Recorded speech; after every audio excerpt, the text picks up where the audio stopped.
Building അവിടെ ഇപ്പം മാതിരി കച്ചവടം നടക്കണെന്ന് അറിയാമെങ്കിൽ നിങ്ങളുടെ കീസി കൂടി വന്ന് പോകേണ്ട പൈസയാണ് പോനാ വാങ്ങണത്. അത് ഞാൻ പണ്ട് നടത്തിയതേ, ഞാൻ എന്നെ കൊണ്ട് പറ്റാത്തോണ്ട് ഒഴിവാക്കിയാണ്. ഞാൻ കച്ചവടം ചെയ്യുന്ന കച്ചവടം ഒന്നും ഉണ്ടായില്ലേ. എന്നാലേ ഇപ്പൊ പേരും കച്ചവടാണ്. ഓനെ മെല്ലെ ഒഴിവാക്കിയിട്ട് തിരിച്ച് കയറാന്ന് നോക്കിക്കോളി. ഞാൻ പറഞ്ഞില്ലാന്ന് വേണ്ട.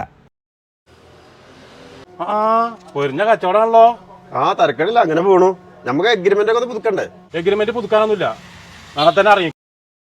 അതിന്റെ സാധനങ്ങളൊക്കെ ഞാൻ വിലക്കെടുത്തോളാം. ഞാൻ തുടങ്ങാൻ പോകുന്ന കച്ചവടം. നിങ്ങൾ എന്ത് വർത്താനായി പറയണത്? എനിക്കിപ്പോ കച്ചവടമൊക്കെ ഒന്ന് ആയി വന്നതുണ്ടായിരുന്നു. എന്റെ വർത്താനം കേൾക്കണ്ട, ഇറങ്ങിക്കോന്ന് പറഞ്ഞാൽ ഇറങ്ങിക്കോ. പടച്ച റബ്ബേ, ഒരു മനുഷ്യന്മാരും ഇതിലേക്ക് വരുന്നില്ലല്ലോ റബ്ബേ, എന്താ ചെയ്യാ? പോയിച്ചേ കുഞ്ഞാനെ, അല്ലെങ്കിൽ ജന കച്ചവടം നടത്തിക്കേ. അയ്യോ വേണ്ട, എനിക്ക് അപ്പുറത്തെ ബിൽഡിംഗ് ശരിയായിട്ടുണ്ട്. ഞാൻ അവിടെ തുടങ്ങിക്കോളാം കേട്ടോ. ഈ ഒറ്റക്കണ്ട വലത്തിക്കളാം.